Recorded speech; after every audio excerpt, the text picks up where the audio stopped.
Activity থ্রিতে যেটা আছে, match the following animals with the sounds they make. মানে এখানে যে সমস্ত প্রাণীর নাম দেওয়া আছে তাদের যে আওয়াজগুলো, তারা যে আওয়াজ করে সেটাকে ইংলিশে কি বলে সেগুলোর সাথে ম্যাচিং করতে হবে। যেমন কাউসটা হবে মো, মানে গরুর ডাককে মো বলা হয়। শিপ হবে ব্লিট। হর্সেস এটা হবে নি। আর স্নেক এটা হবে হিস। আর টাইগার্স হবে রোর।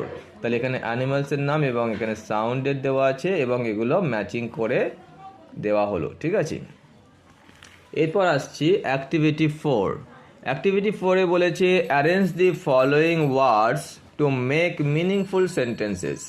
এখানে ওয়ার্ডগুলোকে এলোমেলোভাবে দেওয়া আছে, এগুলো সাজিয়ে সেন্টেন্স তৈরি করতে হবে, মানে বাক্য গঠন করতে হবে। যেমন প্রথমেই দেওয়া আছে মিল্ক আস কাউস গিভ, মানে এটা এলোমেলোভাবে সাজানো আছে, কোনো অর্থ আসছে না, মানে বাক্য হচ্ছে না। তাই এটাকে যদি আমরা সেন্টেন্স করতে চাই তাহলে আমাদের প্রথমেই বসাতে হবে কাউস, তারপরে গিভ, তারপরে আস, তারপরে মিল্ক। তাহলে কাউস গিভ আস মিল্ক, অর্থাৎ গরু আমাদের দুধ দেয়।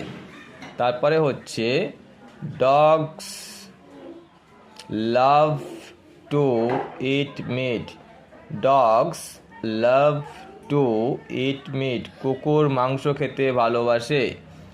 তারপরে আছে the tiger lives in the forest. The tiger lives in the forest, বাঘ জঙ্গলে থাকে। তারপরে নাম্বার ডি যেটা আছে সেটাতে হচ্ছে we see জেব্রাস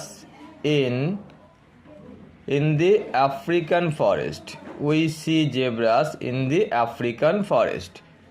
We see zebras in the African forest.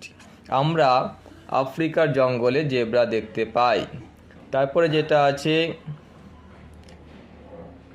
a colt is the baby of a horse.